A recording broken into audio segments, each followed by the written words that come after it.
Hello, friends. Robert Bevan here, author of the Caverns Creatures series of comedy, fantasy novels, and short stories. You With wrote me those? is what? You wrote those? Yeah, never Oh, mind. We're yes, I good. did. Now I forgot my spiel. Now with me is Sam West, and today we are. Oh, it is another Warlock Wednesday, and we are going to be talking about the Eldritch Invocation Beast Speech. God, I love Beast Speech so much. It's dumb. No one needs Beast Speech, but I do. I take it on every Warlock I'm playing for the most part, because I like to play Halflings, and it's just so flavorfully fitting. It's delightful.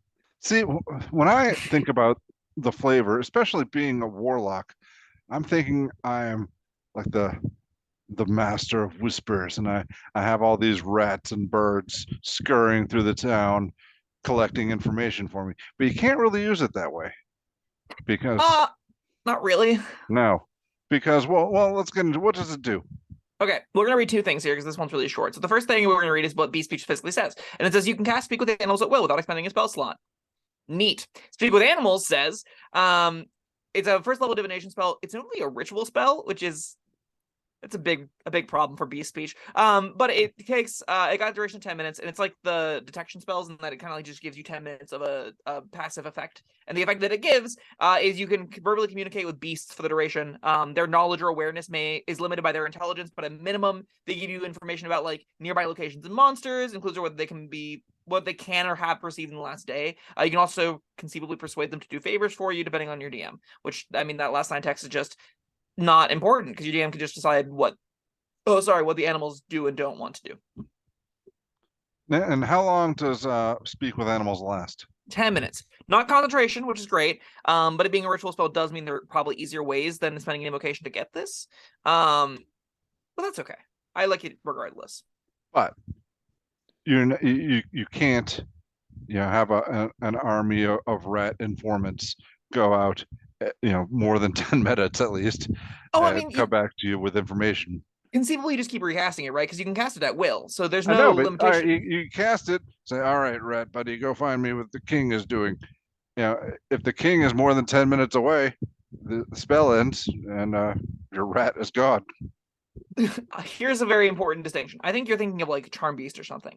There's no complete compulsion whatsoever within Speak with Animals. Speak with Animals Oh, doesn't I charm understand them. that, It doesn't get, but I and mean, you you said you talking to can them. ask it to do favors. Yeah. And that's just communicating. That has nothing to do with the spell description. Right. It continues to do that favor well after the 10 minutes. So if you were like, hey, little rat buddy, go all the way out there and then come back, all you've done is enabled communication for 10 minutes. That communication then leads to physical things happening. Those physical things happening are entirely removed Okay. from the spell. All right, that's true. Yeah, I didn't think about it that way. So I guess it could conceivably work, but probably not reliably. No, definitely not reliably, not even a little bit. It is. So I will quickly broach on like I don't know how do you want to tackle this? How can you get Speak with Animals easier, or do we want to talk about the actual like applications of using Speak with Animals? Oh, well, I mean, we can cover both of them. We'll start at the beginning. How to get it easier. Okay, so ritual casting is not inherent to warlocks. It will likely be whenever D&D 1 goes live, but until then, warlocks have to jump through a hoop to get their ritual casting in. It's either through the ritual caster feat, which is a fairly low cost and can give you this alongside another ritual spell that you would like, which is pretty good. But more importantly, in the warlock class, there's a thing called Book of Ancient Secrets. And Book of Ancient Secrets is one of the best warlock invocations you can take. And the reason that it's one of the best warlock invocations you can take is because it requires the Pact Boon, Pact of the Tome. However, it gives you access to 2 ritual spells off of any spell lists you'd like. So, if you, let's say you wanted to take Pact of the Chain, you wanted a familiar, and you weren't in love with imps, quasits, or sprites, or whatever else, well, you can take Pact of the Tome, get Book of Ancient Secrets, and learn Find Familiar through it. And then also have another ritual spell at your disposal to do whatever you'd like with, which could be Speak with Animals. Now, you've gotten access to the Pact Boon you wanted, the bonus cantrips that you wanted, and Speak with Animals, all without needing to take the invocation for it, all without needing to take the Pact Boon for it. You're just kind of like loaded more things onto your sheet. Granted, you don't get the invisible imp, but like, you've loaded more onto your sheet in the simpler way with that. And like, even outside, let's say you don't want a familiar for some reason, I can't fathom why that would be, but you don't. Book of Ancient Secrets is just ritual casting that lets you choose any other ritual spells that you find and stick them in the book for a relatively cheap gold cost. And you can start accumulating these value things. You can get Detect Magic this way, which notably, there's an invocation for Detect Magic.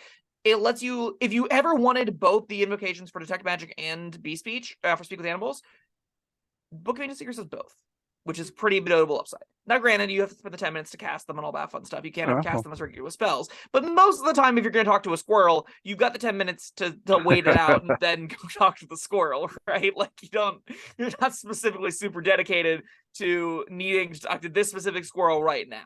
If you ever are in that window, though, Bee Speech has your back. When you cast the spell, though, say it's a ritual. Sure. I mean, does the animal have to be present?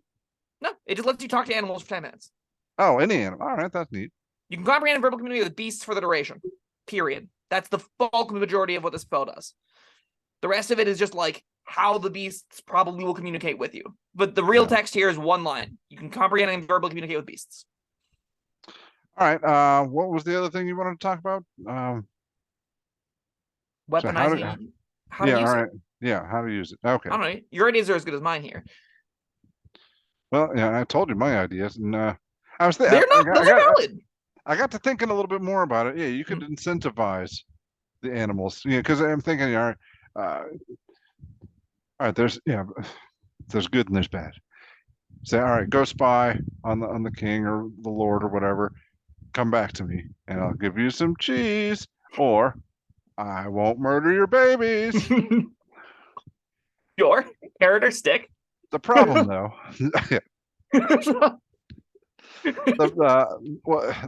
the problem is that how good is their information going to be? I mean, yeah, I saw the king. He was taking a dump.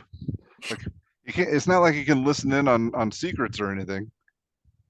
Yeah, I think the infiltration aspect to it isn't going to be as relevant as like just general comprehension and world exploration. So I think this is something where you're like, we know that there are trappers in the area that are hunting. We know that or like maybe you're looking for a specific person. Maybe you're looking for a runaway evil rogue dude. This lets you kind of get a network of animals to say, hey, everybody, circle back and let me know if you've seen this guy, if you've seen what we're describing loosely. And you can kind of use them as just a way to communicate with the land itself. You kind of can use the little critters as a means of communicating with what events have occurred. I actually used this when I got to play. It was great. I was playing a cryptozoologist warlock whose whole premise was he joined the cult of the Kraken to study the Kraken. And it was a whole bunch of fun little zoology things, but Speak with Animals was on his sheet, obviously, because that's right up the alley of that kind of character. And I used it to talk to the rats aboard the ship to ask what they saw at night. A bunch of were-sharks broke in and started eating all the food from the kitchens. And that was a great idea. I was like, oh shit, I don't know how else to describe this other than just describing a were-shark. And then that was a really great little fun tool gathering moment where I was able to like piece together events that had happened prior based off of critters that were around that would have been scared by it, that would have been affected by it. And I think that's where like you can talk to bugs, and bugs are everywhere. They're just like, if you ever are wondering what happened in a place within the last 24 hours, find some bugs and they'll give you, granted, like intelligence basis is going to change the information you get specifically, but you'll get like general size and scope and descriptors pretty easily. And that's pretty meaningful. I think this is a neat little tool that at its finest is just kind of going to be like a way to get access to mass surveillance of a space, but it's not going to be specific. It's not going to give you like words. It's not going to give you very like narrow actions, more so of presence. And I think that's pretty neat. Yeah, I guess a lot of it's going to come down to, what your DM decides, how they're going to play the animals. Yeah. Like a bug. What kind of information is a bug going to give you? Yeah. I don't know. But I feel like we haven't covered Speak with Animals, right? I don't think so. I wrote about this specific invocation for the reviews, and I went in pretty hard on like, some DMs are going to run these like completely new NPCs. You're going to meet a rat, and it's going to be Remy from Ratatouille, and he's going to have as deep and rich a personality as Remy does for some reason. And then that's going to add some weird layers of like, wait, are like the horses as sentient as Remy is, and we're just using like, what is the societal structures here? Oh god. And then you have to be like, it's Dungeons and Dragons. We don't think about that right now. We just let the animals be animals and also sentient funny characters. Or like you Should just I be suggested. eating rats? Exactly. And then you're gonna get into the circumstances where you're gonna have other tables where it's be like, it's a chicken. It vaguely remembers what it had for breakfast, if that. It's got like, you talk to a goldfish and it doesn't remember what it saw 5 minutes ago. And that's gonna wildly depend on table to table. The kind of information you're gonna get is going to be very varied. I will say I love DMing for the spell. I love pretending to be animals and coming up with their motivations and stuff on the fly. Just like a squirrel deer in the headlights being like, why can it speak to me? What's happening? I'm going crazy. The Eldritch gods have finally found me and they acknowledge my presence. What's going on? I think that's very fun. That's why I love DMing for it. But like, even as a player, I think you will have a floor of information to get from it, and that's pretty fine. Yes. But we are still talking about the Speak with Animals spell, which we're going to talk about at some point in the future. So is there anything else we need to talk about with beast speech, the Eldritch Invocation? They're really similar. Well, Like, yeah, I mean, this is, you get beast speak or you get speak with animals. I This, think what I could touch on is, compared to a lot of the other at will invocations, so like Fiendish Figure is one that the spell fundamentally changes whenever it's turned into an invocation because of how you can repeatedly use it. There isn't a really huge value to repeatedly using Speak with Animals that it didn't already have, because it's a ritual spell. If this wasn't a ritual spell, we'd have a way different conversation on our hands. This just becomes a language, which is kind of neat. This just becomes a way that no matter who you are to where you are, you speak it with speak animal, and that is better than just ritual cast and Speak with Animals. This is just a way that you say, oh, we stumble upon a small little rat fleeing a scene. I speak with animals and talk to it immediately, and there is a small amount of upside to it that regular Speak with Animals doesn't really have. actually, I could see that coming into play more than you might think. I mean, thinking about when you really need to speak with animals, it could be during times of danger when you don't have 10 minutes to, screw around. Fair. I mean, So, I think a lot of the instances that I'm thinking of would be like, you would want to catch the animal and then ritual cast the Speak with Animals while you've got it like the barbarians holding it down, getting gnawed at. But this gives you a way to be like, the barbarian, I just have to talk to it while he's holding it, and that's easier a lot of the time. thinking about him wrestling a crocodile. Yeah, First thing it tells we're you, gonna talk to it. could you ask him to stop doing that? That's like, I would like all of our viewers at home to take these fun little scenes that Bob and I are painting. That is really what Speak with Animals feels like to play with, and it's really fun. It leads to a lot of hijinks moments, and D&D is all about the hijinks moments, so that's pretty great. And I think you're right. I think there are a lot of instances where being able to just bust it out instantaneously is going to be meaningfully more impressive than being able to ritual cast it. I don't think it's that much more impressive. Yeah, I don't know if those instances are worth taking this for.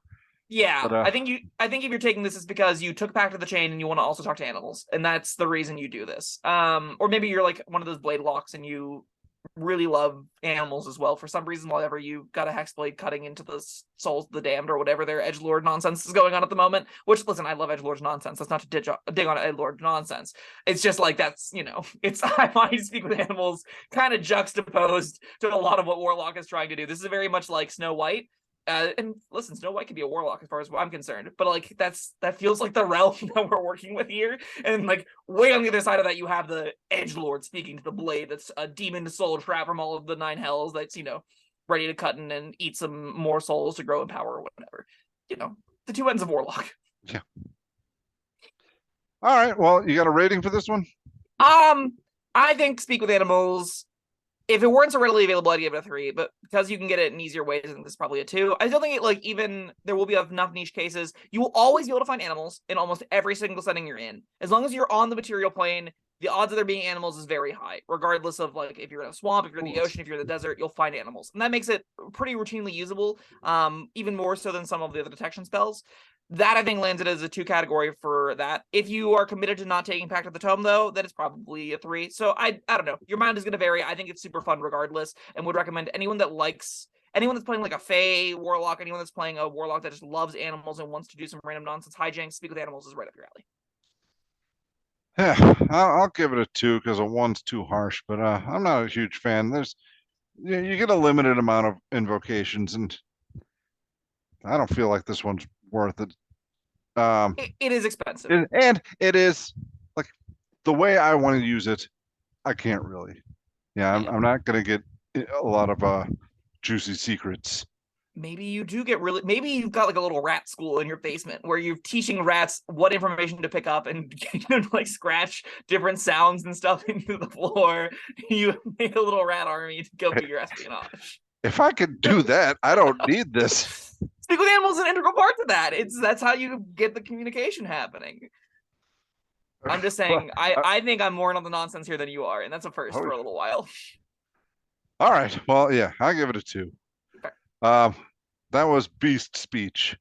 Thank you, Sam, and thank you everyone for joining us. We'll see you next time. Bye-bye.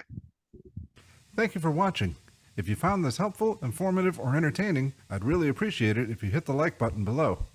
You needn't smash it. A gentle tap will suffice. If you want to see more videos like this, subscribe to the channel. And make sure you check out the links in the description, where you'll find my Caverns Creatures series of comedy fantasy novels, Sam's full review of the spell, and other fun things.